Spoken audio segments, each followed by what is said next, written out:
Good afternoon. My name is Ellen Regos and I'm presenting today's session on food gardening as a teacher PD for the City of Brimbank. So I'd like to welcome you this afternoon and we'll get started. A little bit about Cultivating Community. I work for this organisation. We've been around for about 20 years. I'm the team leader for the School Food Gardens program, probably best known for our community gardens across public housing estates and our work with food systems. So our purpose is to inspire a healthy and just world by providing nourishing food and gardening experiences. We work with diverse and low-income communities in Victoria to create a fair, secure and food-resilient food systems. So we envisage a joyful, connected communities who care for each other and our earth. So a little bit about today's workshop.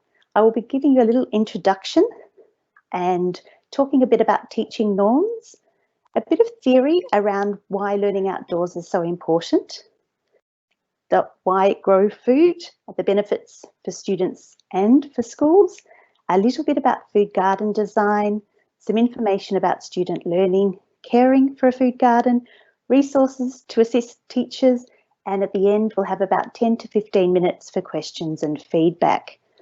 It is a 45-minute webinar, so the presentation will be available almost as soon as we finish, so you can share it with other people, other staff members at your school.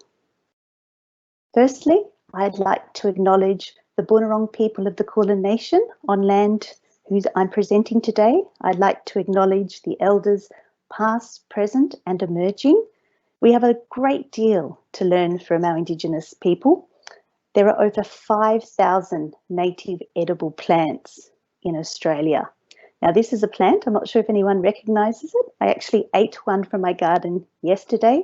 It's called a midgeonberry and they're just absolutely delicious and they're one of the most beautiful fruits. And I think we have a lot to learn about our own history of native edibles, and I'll very, very briefly mention today ways in which we can start to increase the number of native edibles we grow in our school gardens. So firstly, welcome. Welcome to today's session. I'm glad you're able to make it. The question I always get participants to think about is, why have you come to this session today? What is it that you would really like to get from this PD? And that will help you at the end when you have the opportunity to ask some questions. And thirdly, the thing I'd like you to do is to think about your childhood. I'd like you to take one memory of something you used to do when you were younger, when you liked to play. And I'd like to ask you two questions. Firstly, is this an activity that you used to do by yourself, or did you do it with other people? And secondly, is it something that you used to play inside, outside, or both?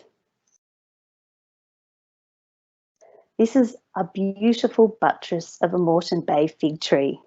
Now, as a child, I used to spend many, many hours in play, sometimes by myself, sometimes with other people.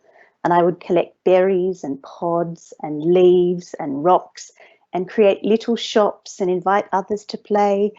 And I have such fond memories of my childhood with trees, which probably is why today I still work in the environmental movement and I also teach at the Botanic Gardens. So I think these early influences show that we can have a big impact in our lives and on the positive impact on our environment. And there's been quite a bit of research done in this area about how these early childhood experiences have lasting impacts. Now, thinking about teaching, it's a bit difficult at this COVID time, but normally what I find when I ask teachers, how much of your time do you spend teaching outdoors? I find that early childhood teachers tend to spend about 50%, half and half their time, half inside, half outside. And then when I get to primary and secondary school teachers, the majority are down the end towards very little or no time outdoors. With the exception of PE teachers and outdoor education teachers who tend to spend almost 100% of their time outdoors. So there's quite a variation and there is a big change once we move from early childhood into primary and secondary school. There is a term that's being heard a lot more, probably more in the USA. You might have heard of the term nature deficit disorder.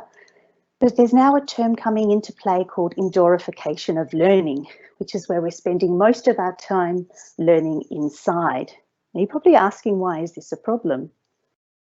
Let's have a look. This is Tim Gill. Some of you might have heard of Tim Gill. He's an academic from the UK, and he's done some fantastic research about risk and benefits of outdoor play. And this is just a lovely diagram of what we'll call a play footprint. So if you look at George, he's the great-grandfather. When he was 8 years old, he was allowed to walk by himself for 6 miles. So you can see the footprint of his ability to play outdoors by himself. His son, Jack, was only able to go out 1 mile by himself. Jack's daughter, Vicky, she was allowed to go half a mile away. And Vicky's son, Ed, he's allowed to walk to the end of his street. So what we're seeing over time is that the ability for children to be outdoors and spend time outside and go for long walks by themselves is diminishing. So schools are actually occupying a really, really important place for children who might not have the opportunity to have big, wide open spaces and to play outdoors. So I thought I'd just put that in. If you're interested in learning a little bit more, do look up Tim Gill's website, Rethinking Childhood. So what are the benefits of learning outdoors? This is a photograph of my daughter, Bronte. We're at Ricketts Point, and she spent a lot of her childhood outdoors. And when I ask this question of teachers, what I find is that in 5 minutes, I can get up to 50 different reasons as to why there are benefits for children learning outside. So I think we know a lot of the answers, and I'll tell you a few of them later. But I think what we need to do is change some of the habits around how we teach and where we teach and how learning happens.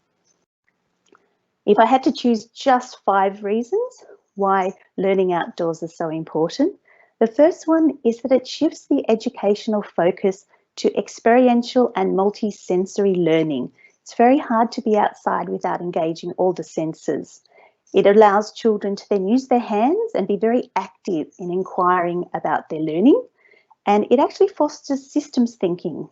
It's very hard to learn outside and just think in silos. You're actually constantly taking in through all your senses, lots of information, and integrating how learning works. So things that might be abstract in a classroom, like measuring the perimeter of a square, when you go outside and you actually take a tape measure and you measure a garden bed, it's extremely practical. So it helps to blur these boundaries between academic learning and creative play, and it can be a lot of fun learning outdoors. It also, as a side benefit, but as a really important side benefit, it increases the health and well-being of the students. So there's lots and lots of reasons to learn outdoors.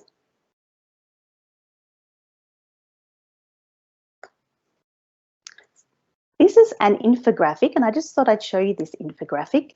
If you go to childrenandnature.org, there's a whole series of infographics around the benefits to learning, and it's becoming quite well researched, and each of these posters has amazing academic research based on the findings. So if you actually need to build a case to your principal or to other staff, there's amazing wealth of research that shows that students who have access to outdoor spaces do better in their grades, they have better experience of knowledge, they enjoy school more. There's lots and lots of reasons to learn outside. So the question is, why grow food, which is the session today. We're focusing on food growing. So why do we grow food with children? I've written an A to Z list of food growing.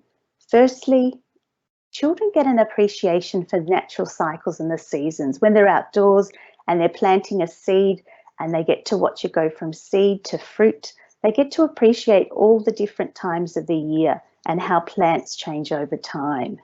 Biodiversity is directly experienced. They'll get to meet all the critters that come to visit the garden, the birds, and have lots of wonderful experiences in the garden. Their connection, not only sharing food, but there's a lot of connection to each other. Food gardens provide a fantastic opportunity for people to connect with each other and their learning and make their learning very tangible. There's a lot of discovery and exploration that happens in the garden, and that's really integral to learning.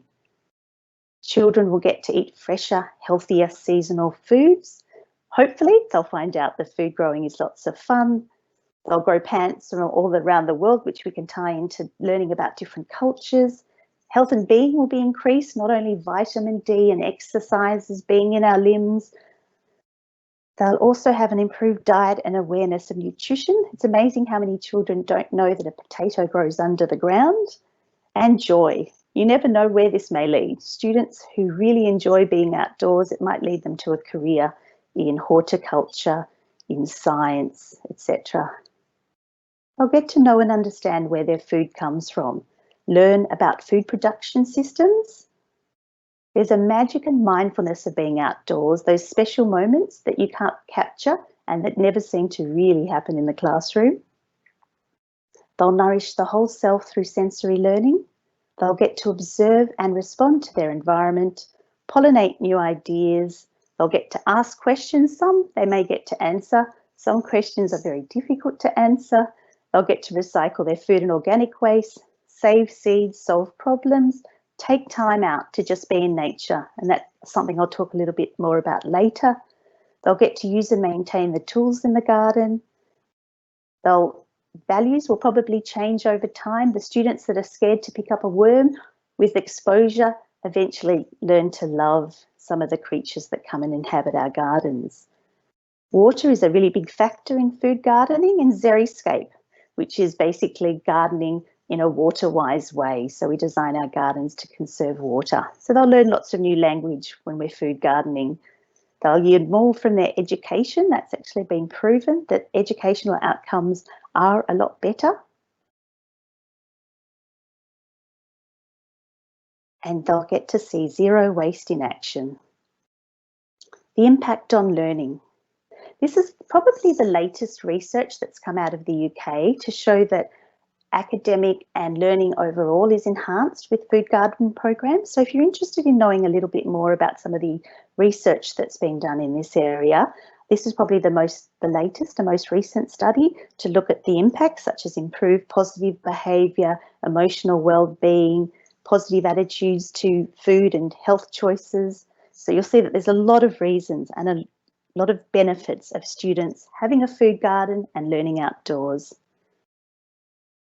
This is just showing you the holistic approach, that being outdoors affects the cognitive, physical, social and spiritual well-being of the children. It allows them to think, do, relate and be. And that's that integration of learning that is why food gardening is such an important thing to be doing. It supports academic learning through cross-curriculum linkages. So you'll find out later when I show you an example, it's very hard to just study one subject in the garden. There's lots of other learnings that incidentally happening while you're studying a particular area. Classroom learning becomes less abstract, it becomes more concrete, and it involves students in leadership and decision making. The real world hands-on experience is quite vital. I still remember having a group of Year 9 students from a quite affluent boys' school, and I asked them to measure the circumference of a tree so that we could find out how to sequester carbon, how much carbon that this tree actually held. And I had to teach them how to use a tape measure and what a circumference of a tree was. And it was amazing how their academic knowledge didn't translate into real learning. So they really had the knowledge but didn't know how to apply the skills. So it teaches joy and dignity in work, and it makes learning really, really tangible. I've put in a case study if you want to look at the link at another time. It takes up too much of our presentation time. But there are lots of beautiful examples how starting off with growing pumpkins to make pumpkin pies involves a whole lot of other subjects, such as learning about pollinators, also learning about measurement and weight. This was an exercise done at one of our schools in Ardea, and it was Mother of God, and the students got to look at averages. So they had to try and guesstimate how much each pumpkin weighed and then weigh them on the scale and line them up from the lightest to the heaviest pumpkin. So that was a maths activity that came out of this. And there was a whole lot of learning along the way that all related to pumpkins. So I'm going to start off with food garden design. I think this is an area that gets overlooked when schools are putting in a food garden. They sometimes tend to get in ready-made beds and get other designers to do it. But I think there's a whole lot of learning for children around the actual design process. Now, the link I've put down has a fantastic video of the work we did with St John's Primary School in Footscray. So Carol, our garden educator, worked with the students for 6 months to design their food garden. And you can see one of the lovely images that's part of this video showing how the students have come up with their different designs. This was their final design, and it was an integration of all the students' ideas and drawings. And it was a very long process that really gave students ownership over the garden, and it really set the foundation for a fantastic food farm at St John's. If you have a look, this is a little bit what it looked like. If you look at the top left-hand corner, you will notice a very grassy, bare, wooden fenced-off area. And then as you see the garden 2 years later, over time, the wooden fence has been removed. There's now a wire fence. There's veggie garden beds. There's about 8 veggie garden beds. There's a straw bale seating circle under a beautiful flame tree, compost bays, frog bog, chicken house, wicking beds, and a little outdoor play area. So you can see how a space can be transformed. And this was the space designed, and everything was built and put in place by the students. So in terms of food garden elements, when you're thinking of a food garden, there's a whole lot of things that you can be considering in your school, and it will vary depending on the space that you have available. This is a nice checklist that over time, if you want to extend and expand on your food garden, that you consider some of these elements. Most schools start off with annual vegetable beds. The lucky ones have the chook houses with the outdoor run. You might consider a community herb garden where families can harvest some of the herbs that are grown. It's really important in a food garden to integrate food waste recycling by putting in compost bays or bins and a worm farm. At some schools, fire pits and gathering circles are essential. Having a flower and sensory garden is always really good to help the productivity of your food garden. You might consider a food forest, a frog bog, an Indigenous habitat, a native edible garden, an orchard, an outdoor kitchen with shelter, a permaculture garden, an area to propagate plants, tea and flower garden, some wicking beds, some water tanks, and other water-saving features. So our vision is a beautiful food garden in every school. So thinking about some of the elements that make up a food garden. So now I'm going to take you on a bit of a visual tour of some different elements in a food garden, just to give you a bit of excitement around what's possible. This is actually a photo of a food garden that was planted out by students from a special developmental school that I worked with, and it's taken at the children's gardens at the Botanic Gardens. But it was just lovely how bountiful this food garden was. This is a recent photograph taken from Spotswood Primary School. So Carol was involved in setting up this project through a Pick My Project grant that was held last year. And you'll see this is a very new garden. So the garden beds have just gone in and the beds are just being planted out with vegetables. And here's a close-up with some of the signage of the things that are being planted in the garden. You can see at the very back, the reason I put this slide in was just looking at the growing frame. So when you're actually putting a growing frame in a food garden, you want it to the south of the garden bed so you don't shade out the sun. So we've got corn in the front, and then the peas and the beans up the back. This is a native edible garden. It's actually a community garden for children, and it was planting out native edibles. And I worked with some adults, and they actually painted up some stones with the names of the different things that were put into the garden. It's an example of a wicking bed that went into a school in Fitzroy, Sacred Heart. And it was funded by one of our lovely staff families. They funded it for the school that didn't have any food gardening. And it's a really simple way of minimising water use in a school, especially an area where there's limited space and limited water. This is a garden bed under the eaves. It's very difficult to plant food under the eaves, but these are some plants that are really quite tolerant of low water levels. A vertical garden. This vertical garden was put in by one of our garden educators, Margaret, at Kensington Community High School, and she worked with the students over 2 terms to design and build a special health and wellbeing courtyard garden. And this is an upcycled garden, so everything they used had to be upcycled locally with some milk containers and some pellets. This is a food forest at Spotswood. It's very early phases.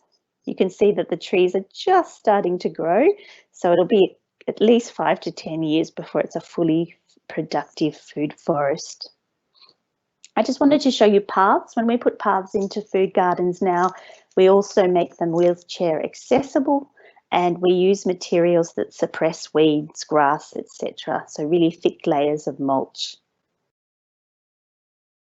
Under this beautiful flame tree, we've got a seating circle made out of hay bales. You can see that there's some coffee sacks that have been upcycled so that they can prevent wet bottoms when children sit on them on slightly cooler or damp days. There's an old recycled wheel being used as a table, and when those straw bales start to disintegrate, they go straight onto the garden. So they're recycled or given to the chooks to line their beds with. This is a very simple seating circle made with some logs of some wood that's in a garden in Springvale. Or you could use some tyres, some upcycled tyres, which I think this is a lovely idea if you've got someone locally that needs to get rid of some tyres, and it will last a very, very long time. There's a beautiful fire pit in the centre. This is probably a more extravagant way of creating some seating. This is also from the garden in Spotswood. They did have a nice hefty budget, which most schools would be very envious of, to be able to build a food garden. And you can see the logs, the way they've been created. A propagation area is a dream list for most schools that have an active food garden program. Somewhere on the right-hand side, you probably can't see it properly, but that white area is the greenhouse where you actually grow seeds, and the sort of shade house is the green side of the area where you actually shelter the seeds as they're growing so they become ready to go out into the garden, so you hardy them off a little bit.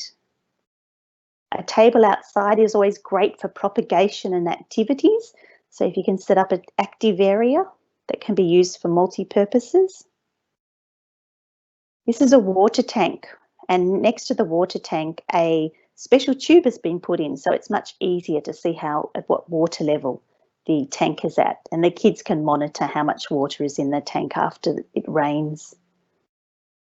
A simple tap, it's all these little simple things that make a big difference to a food garden. This one doesn't require turning. It's just a push tap, automatically turns off, so you have to hold it for it to be on, and when you let go, it turns itself off automatically, and putting a bucket underneath captures any water that might accidentally get spilt. An outdoor washing bench to be able to wash the vegetables and fruit, and then the water goes straight into a bucket that you can then tip into the garden. You might like to store your hose in a tyre so no one trips over it for health and safety reasons. And here's a lovely vertical wall with some old tomato tin cans turned into a succulent garden. Some compost bays and a beautiful big upcycled worm farm. So lots and lots of ideas. I just wanted to share some of these ideas before we go through some of the basics. This is some gorgeous, this isn't at a school actually, this is at Burwood Brickworks. It's a new urban farm. If you haven't been to it, it's a fantastic place to go. And there's some lovely insect hotels that have been put along one of the walls. And one of my favourites, just to end on, is a strawberry garden, a strawberry wall, and it's at Joost Bakker's house in the Dandenongs. And I just love it because it's got a big heart in the middle. So I've put this here. It is an early childhood template. So when I go out to early childhood centres, I have this little checklist just to find out what's currently happening. But it is good to think holistically around your schools. So not thinking just about your food garden, but all the other ways in which you can be greening up your outdoor environment for the students. What do you already have? Which ones would you like to add? What's missing? Which ones would the children or the students like? And do you have any other ideas? So it's somewhere to get you started, to think about what is it that you'd like in your school space. In terms of benefits for the school, it actually provides a lot of benefits. There's been a lot of research to show that it provides students with unique educational opportunities. Sterile grounds get transformed into beautiful, productive learning landscapes. A lot of prospective families, it's the deciding factor as to whether families come to your school or not. It has been shown that attendance of not only students but also of teachers increases when you have these outdoor education programs. It creates a beautiful working environment that improves performance of students and improves retention of teachers. It's a lovely focal point for community dialogue, and it helps to build partnerships. So you suddenly have this amazing space that over time, you'll notice how it transforms the whole of your school. There are better sustainability outcomes and the creation of new jobs. And it has been shown that it does reduce antisocial behaviour. So it actually has a positive impact on not only the school, but the neighbouring culture. So you'll see big changes once you start investing in a school food garden program. Now, in terms of student involvement, as I mentioned before, it's really great to have the students involved in the whole process, from the design of the garden through to the construction and the maintenance of the garden, so that everything that is involved in getting a garden set up and maintaining it, the students are involved in and learning about. Most school food gardens have some associated cooking program with it. It doesn't have to be indoors. I always do outdoor cooking programs where kids are cooking outside. That's a lovely photo of me working with some of the grade 3 and 4 students to make damper, which we then cooked on the fire. Not one of the students had ever cooked damper before, and we had the most fun you can ever imagine. They made some herb butter to go with it in the previous weeks. We'd made some kumquat jam, and then we also made a big pot of soup. So it's amazing what you can learn and do outdoors with really simple facilities, and I'll show you that later, what we use to make our outdoor cooking program. It's great to link it to literature. This was just a lovely little snippet. I thought you might like the photo of the potatoes. So Pamela Adlin's written a fantastic book called The Potato People. So before you plant your potatoes, we got to sit under a beautiful lemon-scented gum tree and create potato people. So all the things we found on the ground, sticks and twigs and leaves, became the eyes, the nose, the hands, the feet, the ears. And we made these little people, and they got to live in the potato patch, and then eventually they were buried and they grew into potatoes for the following year. This is a sample of the kitchen that I use. Very, very simple. A cooking program doesn't have to be complex at all. There's 6 students that sit at the table, 2 are harvesting, 4 are cooking, and it's just using whatever produce is around to create something. And it is amazing what kids will eat. I remember the first time the program was running, the teacher told me that the kids would never eat what I was intending to cook, and she was very wrong. They ate everything from nasturtium tacos to salads to biscuits with dip. We made everything with really, really simple tools, so it doesn't have to be complicated to cook in the garden. There's a lot of STEAM, so lots of opportunities to incorporate science, technology, engineering, arts, maths in the garden. You can see the measuring that happened on in the design phase, looking at shadows. There was looking at mini beasts and habitats for wildlife. So part of this is integrated in this outdoor learning program. The beauty of food gardens is you really get to see sustainability in action. We planted a lot of native edibles in this garden, and this was the frog bog that was integrated into the native edible garden, so that we created not only food for us, but habitat and food for the wildlife, especially for those frogs that come from Maribyrnong River. Food waste recycling. In any good food gardening program, you want to be recycling the food waste so that you really see where the food goes, how it turns into soil, and how that soil then grows that food back again. I'll be talking about this next week, so you'll get a much detailed explanation so that you feel really, really confident to set up a food waste recycling program that thrives at your school. This was a little activity I do with early childhood kids where we upcycle some old stockings, elastic bands and bits of paper and make some worms and a bucket that's been upcycled to collect the food scraps. So where does this all lead? Luckily, we've sown some beautiful seeds in early childhood, in primary and secondary school, and it might lead to vocational pathways. They might consider careers in agriculture, botany, horticulture, hospitality, environmental management, natural resource management, science, etc. We really don't know what seeds we're sowing, but the research has shown that the seeds that are sown do inspire people to take on sustainability into their adult lives. So it really helps their health, well-being, not only for the now, but into the future. Caring for a food garden.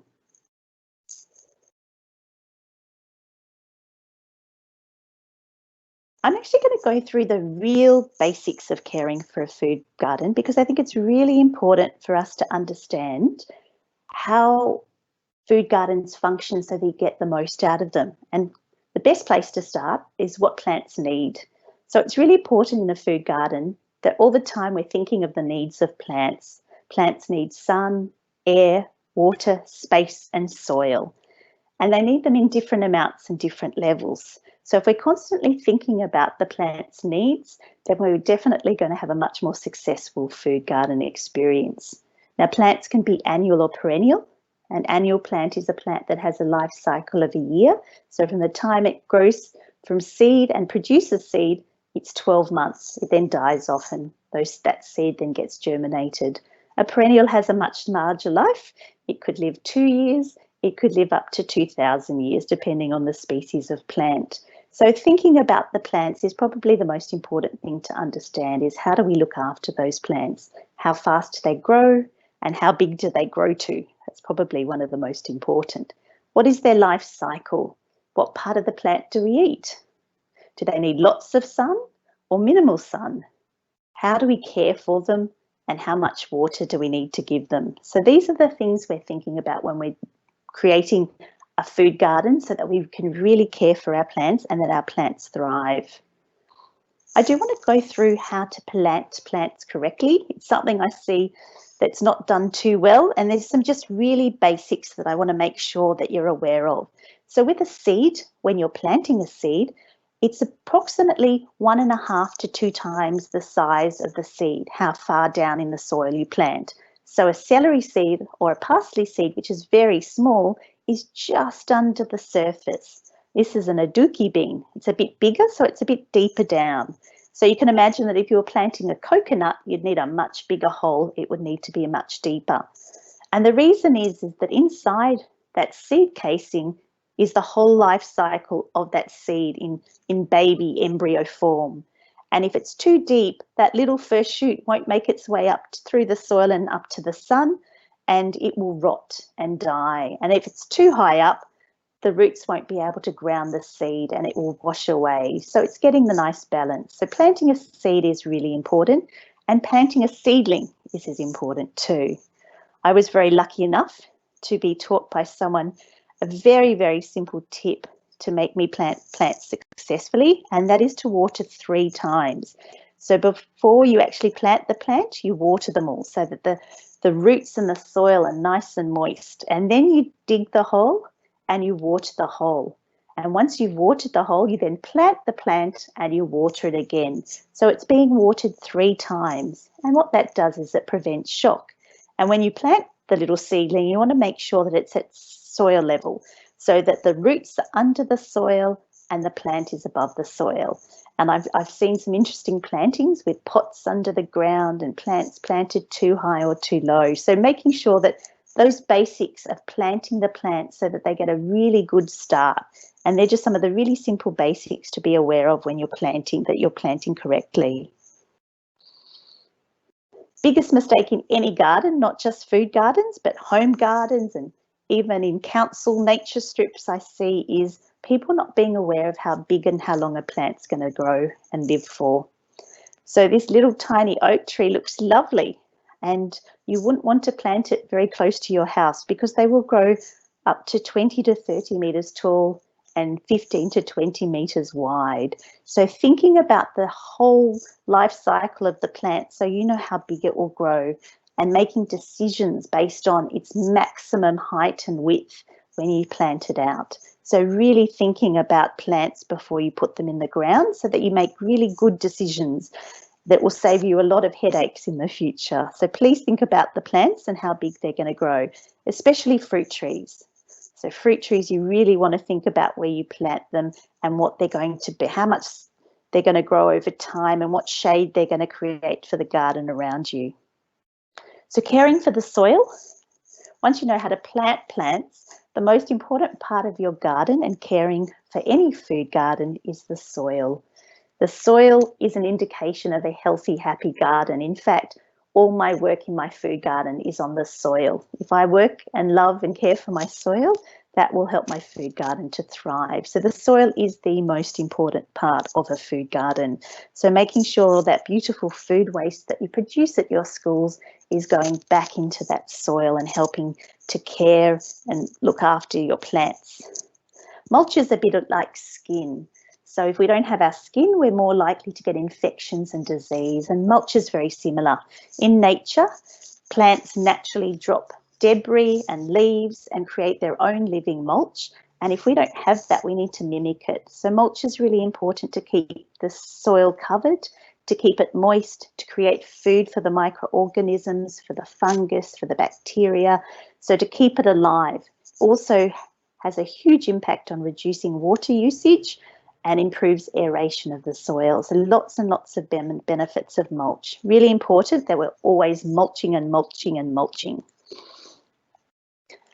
Understanding our soil really helps us to understand how successful our garden's going to be and whether we need to put a little bit more work into it. Basically, there are 3 types of soil: sandy, clay, and silt soil. And we might have a combination of either or many of those types. So understanding a bit about the texture of your soil. I have very sandy soil where I live, and I have to be careful because it can become hydrophobic, which means it repels water. So what I do is plant plants that give me an indication of when water levels are low so that I can actually water my garden to make sure it doesn't become hydrophobic. So learning how to work with your soil so you get the most from your soil and your food garden.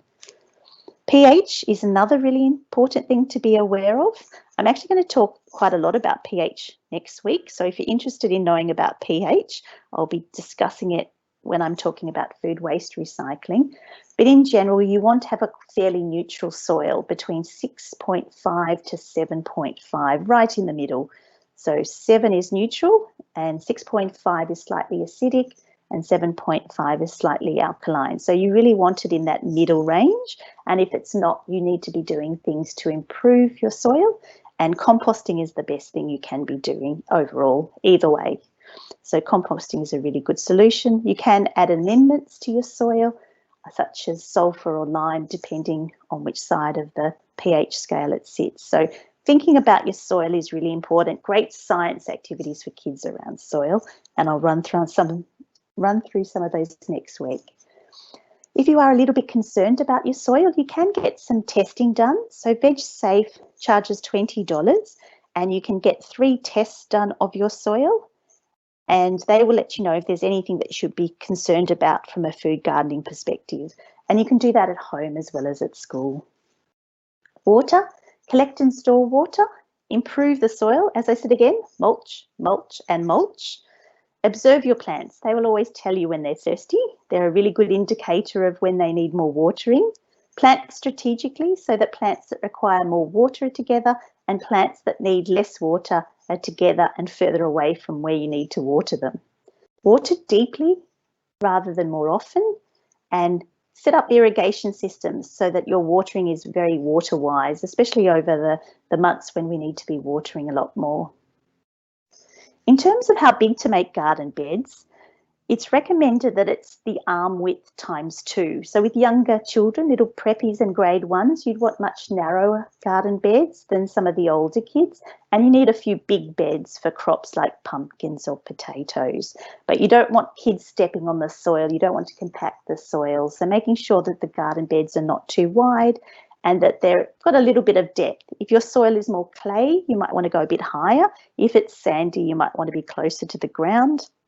Making sure you use good compost, and I really recommend having a worm tower in every garden bed, especially for the early childhood and younger years in a primary school, because it's fantastic to get that direct connection to what the soil and what the worms are doing to help the soil. I put in a photo to show you the grass, just to remind me to say, please don't plant food gardens near grass. Grass will be the bane of your food gardening existence. So make sure that you've gotten rid of the grass or mulched it really well, so that you've actually put some cardboard layers, really thick cardboard and paper layers, to prevent grass coming up into your garden beds. Wicking beds are a great example. Pretty much it's just having a reservoir of water down the bottom that the plants can draw up. They're fantastic for crops that don't have a deep root system and that use lots of water and have a very short lifespan. I think they're fantastic for early childhood centres, so really worth considering if you want to grow food very quickly and you're wanting to grow greens such as lettuces or celery. So they are a great investment because they do save money. There are some challenges. You don't want to be putting stakes or damaging any of the water membranes, so they have their limitations as well. Tool maintenance is really important to a food garden. You want to make sure you're maintaining your beds, you're pruning your plants, you're collecting seeds, you're servicing your tools. It's better to have less tools looked after better. So you really want to be oiling and sharpening tools regularly, storing them well so that they don't go rusty and that they're looked after safely, and making sure that you're doing the weeding when it needs to be done before it goes to seed. So what to plant when? I really recommend Gardenate. If you're not already on their website, they'll send you an email each month letting you know what can be sown as seed and what seedlings can go in. You just need to indicate your climate zone that you're in. So you can get an app. The app costs you money while the email is for free. The health and well-being of not only the students but the teachers is a huge factor for learning outdoors. Lots of research and a lot of anecdotal evidence I've been getting recently about the benefits for children who struggle in the classroom. So we're seeing a lot of mental health and emotional health benefits, increased movement and physical benefits, and a lot of kids just love to be outside because of the sensory appreciation that they get. So if you could do one thing at your school, what would it be? This is just some lovely photos of an autumn activity. I'm in a bit of an autumn theme at the moment because autumn's coming to a close, and thinking of things very simply that you could be doing at your school. I love loose parts, so I always think it's a great opportunity for schools to incorporate more loose parts and plant plants that generate more loose plant parts for schools to utilise. In terms of food security, you might like to think about developing a food policy. If you haven't got a breakfast club already, you might consider setting one up. Increasing school and community involvement in your garden and becoming a bit of a food hub for your area. So there's a lot of opportunity to really support families in your school community around food and get them engaged on lots of levels. In terms of plants and seed supplies, these are the three that I tend to use. I'm sure you've got lots of ones locally. I like Bulleen Art and Garden because they have a lot of unusual food plants that you might be interested in having a look at. CERES focuses on bush foods and permaculture, and Diggers just has a very good range of seeds. So you've got lots of opportunities to source your plants and supplies from places not too far away. These are some of the links I recommend. Dirty Teaching is one of my favourite books. So if you haven't seen Dirty Teaching, just a great beginner's guide to learning outdoors. There's an early childhood outdoor learning network that you might like to be part of. There's lots and lots of resources around kitchen gardens in Australia due to Stephanie Alexander Kitchen Garden Program, and lots of info on outdoor classrooms. So I've just put a few links there if you'd like to follow those up. The best classroom and the richest cupboard is roofed only by the sky. So if you need any support, we can help you. We do a lot of work around community gardens and urban agriculture, helping people to grow food at home, food waste avoidance and food waste recycling, projects that build community through engagement, and making the most of your outdoor classroom. What I find is a lot of schools set up wonderful food gardens, but then it only gets utilised one day a week. So there's lots of opportunities for every teacher and every subject be taking students outdoors and using the fantastic resources that exist in a food garden for learning. So I've just put my details here so that if you would like to contact me, you can contact me at any time. I've got my email address and phone number, and I'm going to move on to questions now. So thank you for today's session. Thank you for coming. I've had a few questions, so I'll start to answer those now.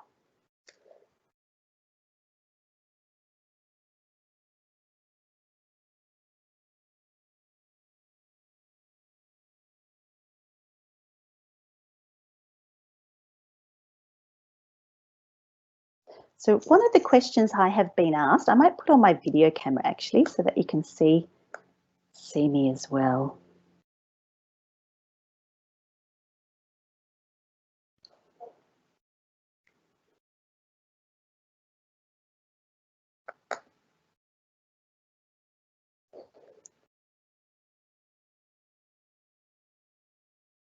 Okay, so hopefully you can start to see me now, which is great. I might just shut down my presentation.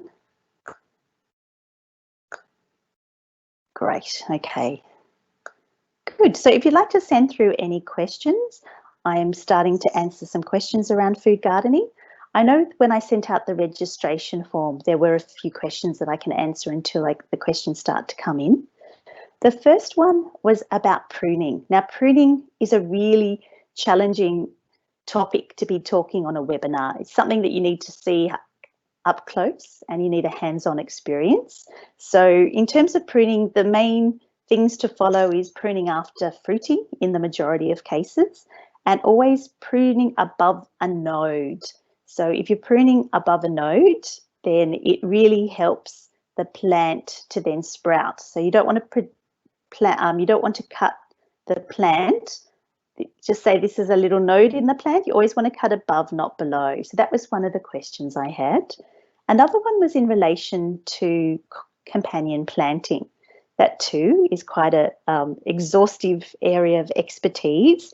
So what I would suggest is a lot of great books that you can do to find out a little bit more about it. And to do some observation too. There's a lot of set theories like basil does better next to tomatoes, but what you might find is that it's really good to just make your own observations, to try things and see what works. In general, if you're growing a lot of food plants that need pollination, having lots of flowers around really does help with the pollination. So having flowers really does help with getting your plants growing really well. In terms of native edible gardens, which is one of the questions I've had, where to start? I have a list of plants that I recommend that are really easy to grow in school settings. And if you're interested in that list of plants, please contact me and I can send it to you if that's something that you'd be really interested in knowing a little bit more about. Some of the other questions I had related to how to engage your community around food gardening. And what I find is it's really, really important to get people on board slowly. It takes time to build the culture of a school. And once you get the community on board, especially if you have the principal behind you and backing you, then that can really help. So getting everyone on board to support you is a really good place to start.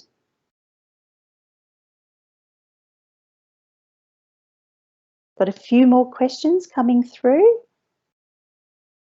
So you can type your questions under the questions on the side, and then I can publish them once they've been published, and we'll see how we go. Let's have a look.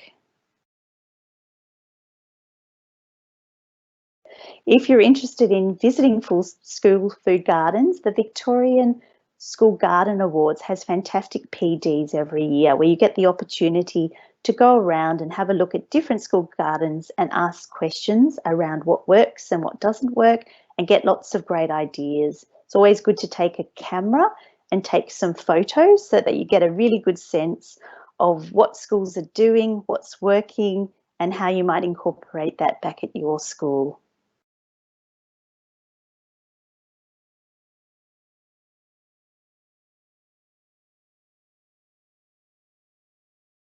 Now, I haven't got any more questions at the moment, so what I might do is thank you all for coming. Thank you for coming on to our live webinar. I hope you've enjoyed the food gardening PD. Next week, we'll be looking at food waste recycling and going through 3 systems. We'll be looking at composting systems, worm farm systems, and digestion, and doing a lot of student activities that you can introduce into your schools very simply to understand the science behind food waste recycling and set up systems that really work well for your school. If you have any questions, please contact me. Thank you to Brimbank Council for hosting today's webinar on food gardening. And please do get in contact if you have any questions at the end of this presentation. Thank you very much. Thank you. Bye.